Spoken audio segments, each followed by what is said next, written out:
नमस्कार दोस्तों, आप सभी का फिर से स्वागत है हमारे लीगल असिस्टेंस कानूनी सहयोग चैनल में।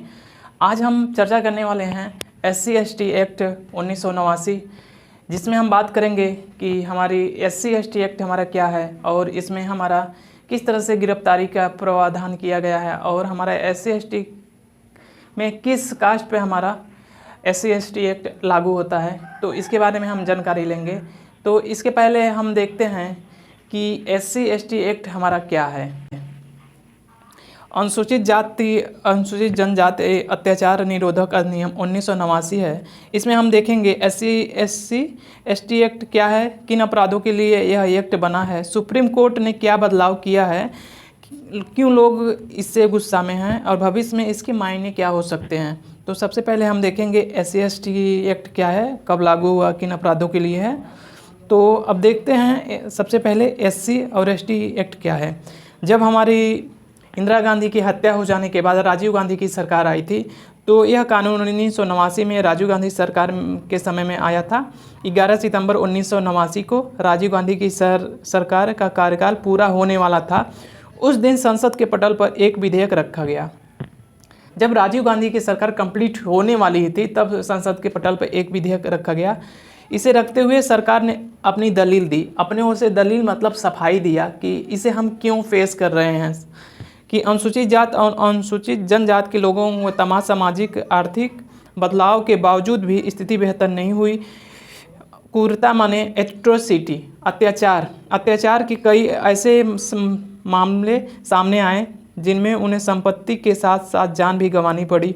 जब ये लोग अपने अधिकार की बात करते हैं और किसी गलत बात का विरोध करते हैं, तो ताकतवर लोग यानी मजबूत लोग यानी जनरल, इस समय मजबूत लोग कौन से हैं, देख ही रहे हैं हर पोस्ट पे हमारा जनरल कास्ट के ही लोग मैक्सिमम हैं। जनरल कास्ट के लोग हम ये नहीं कहेंगे, ताकतवर लोग जिसके पास पावर है वो लोग डराने की कोशिश करते हैं। जब भी SC और ST समुदाय के लोग, ताल्लुक़ रखने वाले लोग अपनी और अपनी महिलाओं के सम्मान की बात करते हैं, तो प्रभावशाली लोग उन्हें अपमानित करते हैं। और ऐसे स्थिति में सिविल राइट्स एक्ट 1955 और भारतीय दंड संहिता IPC यानी IPC CRPC जो हमारा होता है CPC, यह उन लोगों के लिए न्याय दिलाने के लिए हमारा काफ़ी नहीं था। इस स्थिति में हमारा सिविल राइट्स एक्ट 1955 और भारतीय दंड संहिता IPC में किए गए प्रावधान उन्हें न्याय दिलाने में कमज़ोर पड़ रहा था। गैर SC/ST लोग यानी जो SC/ST एक्ट से ताल्लुक़ नहीं रखते हैं, OBC और हमारा जनरल कास्ट के लोग, इन समुदाय गैर SC और ST के लोग और से SC/ST समुदाय की ओर से अत्याचार चिन्हित करने में दिक्कत आ रही थी। ऐसे में ज़रूरत इस बात की थी उनके खिलाफ होने वाले अत्याचार को परिभाषित किया जाए और ऐसे लोगों को सज़ा देने के लिए कानून बनाया जाए। इसके अलावा राज्य और संघ शासित प्रदेश में SC और ST की सुरक्षा के लिए कानून बनाएं, जिनके साथ अत्याचार हो, पुनर्वास की व्यवस्था किया जाए। अब हम देखते हैं कि SC और ST कानून कब लागू हुआ। 30 जनवरी 1990 की इस कानून को जम्मू कश्मीर में छोड़कर पूरे देश में लागू हुआ। लेकिन जब से हमारा जम्मू कश्मीर का मैटर ख़त्म हो गया, अब हमारा SC और ST एक्ट पूरे इंडिया में लागू हो चुका है। तो अप्रैल 2016 में केंद्र सरकार यानी नरेंद्र मोदी की सरकार जो है, इस कानून को सख्त बनाने के लिए कुछ संशोधन किया और दोबारा इसे 14 अप्रैल 2016 को इस कानून को फिर से लागू कर दिया गया। अब हमें इसमें देखेंगे कि अगर कोई OBC या जनरल कास्ट के लोग हैं, अगर SC/ST के ऊपर अत्याचार करते हैं, एट्रोसिटी करते हैं, तो उन्हें क्या नुकसान होगा। SC/ST एक्ट में पीड़ितों को विशेष सुरक्षा दी गई है, यानी जो पीड़ित हैं SC और ST के लोग, उनको विशेष सुविधा दी गई है। इस अपराध के लिए 75,000 रुपये से लेकर 8,50,000 तक की सुविधा दी गई है। अलग अलग अपराध के लिए जैसा अपराध रहेगा उसमें वैसा व्यवस्था हमारा किया गया है। साथ ही इन मामलों के लिए कानून के तहत विशेष अदालत बनाई गई है, इसमें तुरंत फैसला लेनी पड़ती है। इस एक्ट के तहत महिलाओं के खिलाफ अपराधों में पीड़ितों को राहत राशि के साथ साथ मेडिकल जांच की व्यवस्था भी की गई है। SC/ST के खिलाफ पीड़ितों को अपना केस लड़ने के लिए सरकार द्वारा इसमें आर्थिक मदद यानी कुछ पैसे की मदद भी किया जाता है। अब हम ये देखेंगे कौन सा अपराध हमारा SC और ST के अंतर्गत आता है, कि जो SC और ST के लोग हैं उनके साथ ये अपराध, ये हमारी घटना करते हैं किसी गैर SC ST कास्ट के लोग, तो उन पे हमारी कौन सी धारा यहाँ पे लगेगी। तो इसमें हमारा देखें किन अपराधों के लिए लागू होता है SC ST एक्ट, इसके बारे में हम जानेंगे। तो हमारा देखिए SC और ST के लोग को अपमानित करने, उन्हें जबरन मल मूत्र खिलाने, और सेकेंड हमारा है, नेक्स्ट हमारा है SC ST के समुदाय को सामाजिक बहिष्कार करने, और नेक्स्ट हमारा है किसी SC ST के साथ कारोबार यानी बिजनेस करने से इनकार करने के। नेक्स्ट है किसी SC ST को काम न देने, नौकरी पर रखने से इनकार करने के लिए हमारा SC और ST एक्ट कानून अप्लाई होता है। नेक्स्ट हमारा है SC ST एक्ट के सदस्यों के साथ मारपीट करने।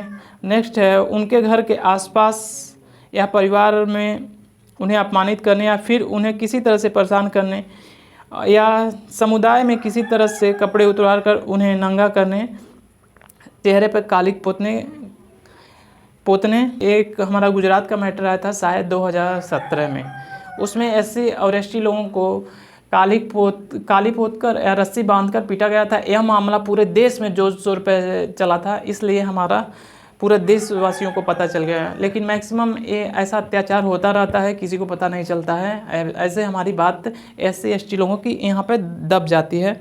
नेक्स्ट है किसी तरह से सार्वजनिक तौर पर अपमानित करने। नेक्स्ट है ज़मीन पर जबरन कब्जा करने का ढंग से ज़मीन को हथिया लेने, किसी SC ST समुदाय को भीख मांगने के लिए मजबूर करना, उसे बंधुआ बनाकर मजदूरी कराना, वोट देने के लिए किसी और को फोकस करना कि इस आदमी को आपको वोट देना है, किसी महिला को अपमानित करना, किसी सार्वजनिक जगह जाने पर रोक देना। इस समय देख ही रहे हैं कि मध्य प्रदेश राजस्थान से मैक्सिमम मैटर आ रहे हैं कि सार्वजनिक जगह पर उनका प्रतिबंध है। एक मैटर तो हमारा इस समय कर्नाटक में आया था, जिसमें मंदिर जाने पर 50 या 60 हज़ार का जुर्माना लगाया था। तो उस SC समुदाय के लोगों ने अपने घर से देवी देवताओं की प्रतिमा को निकालकर वहाँ पे अंबेडकर और बुद्ध की प्रतिमा को स्थापित किए थे। यह भी हमारा सोशल मीडिया पे एक हमारा न्यूज़ बना हुआ था इस समय। अब हमारा इसके लिए जो होता है, एक और हमारा बचा हुआ है SC ST लोगों को सदस्यों को मकान छोड़ने के लिए मजबूर करना। मान लीजिए कहीं पे हमारे OBC और जनरल के कास्ट लोग मैक्सिमम हैं और SC ST के लोग 2-4 घर हैं, तो उनको जबरन वहाँ से घर खाली करवा के मजबूर करते हैं कि आप लोग यहाँ से घर छोड़ के चले जाएं। ये भी हमारा अत्याचार उन्हीं के अंतर्गत आता है। अब इसके लिए हमारा एक विशेष कानून का प्रावधान किया गया है। इसके लिए SC ST एक्ट अधिनियम 1989 के तहत हमारा नियम धारा 14 के तहत इसमें हमारा केस दर्ज होते ट्रायल एक विशेष अदालत की व्यवस्था की जाती है। और एक बात हमारी इसमें हमारी एक महत्वपूर्ण SC ST के जो लोग हैं इसमें, वो लोग जैसे कि हमारे गवर्नमेंट के लोग हो गए, गवर्नमेंट जो सर्वेंट हो गए, गवर्नमेंट सर्वेंट, उन पर भी हमारी SC ST एक्ट लागू होता है। लेकिन उसमें उन लोगों के लिए कुछ विशेष प्रावधान किया गया है और उनके लिए 6 महीने से 1 साल की सज़ा इसमें होती है। अब हमारा ये देखते हैं कि SC ST एक्ट में क्या होता है। तो सबसे पहले अगर आप किसी SC ST एक्ट के व्यक्ति पर अत्याचार करते हैं, यानी जैसे OBC जनरल वाले अगर SC ST के खिलाफ अत्याचार करते हों, अगर SC ST वाला अगर चला गया कोर्ट में या पुलिस के पास चला गया, तो हमारा वहाँ पे इनकी तुरंत गिरफ्तारी हो गई। और गिरफ्तारी इसमें जमानत नहीं होती है। कुछ समय पहले हमारा जो सुप्रीम कोर्ट है वो इसमें जमानत का पहले चेक करने का प्रावधान किया गया था। पहले चेक होगा, उसके बाद गिरफ्तारी होगी। लेकिन उसके बाद केंद्र सरकार ने फिर से इसे संशोधन करके इसे फिर उतना ही मजबूत कर दिया जितना मजबूत पहले था। जब आपकी गिरफ्तारी हो गई, वहाँ पे आपका डिस्ट्रिक्ट कोर्ट नहीं काम करेगा, सीधे आपको हाई कोर्ट जाना पड़ेगा। अगर मैटर सही निकला तो आपको वहाँ पे जैसा आप किए हैं तो उसका सज़ा का प्रावधान किया गया है उस एक्ट में, तो वैसा तो आपको सज़ा मिलेगा।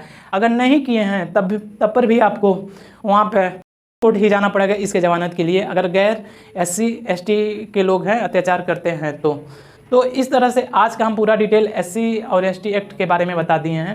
SC ST एक्ट वाले इस पर फोकस करें। अगर आप FIR के लिए थाने पे जा रहे हैं तो थाने पे अगर FIR नहीं हो रहा है तो सीधे आप कोर्ट में जाइए, किसी वकील को पकड़िए। हम अपने इस वीडियो में बताए हैं, इस चैनल पे भी बताए हैं किस तरह से आप फ्री में वकील कर सकते हैं। और इतना अपना मैटर रखने के लिए कोर्ट में, बस आपका कोर्ट में मैटर चला जाए तुरंत गिरफ्तारी हो जाएगी अगर मैटर सही हो तो।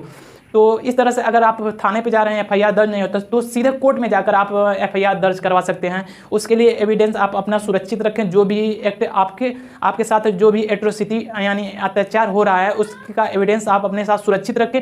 उसके बाद से कोर्ट में जाएँ, तुरंत आप कोर्ट में जाएँ, जो भी अत्याचार आपके साथ कर रहा है उसके खिलाफ एफआईआर करें, उसकी गिरफ्तारी तुरंत हो जाएगी। और एक रिक्वेस्ट हमारा है, इस एक्ट का गलत फ़ायदा ना उठाएं किसी ओबीसी कास्ट वाले पर। तो इसी के साथ हमारा SC ST एक्ट ख़त्म होता है। फिर नेक्स्ट किसी अधिनियम और किसी टॉपिक पे हम चर्चा करेंगे। तो वीडियो हमारा कैसा लगा? अगर वीडियो पसंद आए तो लाइक करिए, मेरे चैनल को सब्सक्राइब करिए। अगर आप यूट्यूब चैनल पर देख रहे हैं तो, अगर हमारा फेसबुक चैनल पर देख रहे हैं तो आप मेरे फेसबुक पेज को लाइक करिए। तो मिलते हैं फिर नेक्स्ट वीडियो में। Thank you for watching video.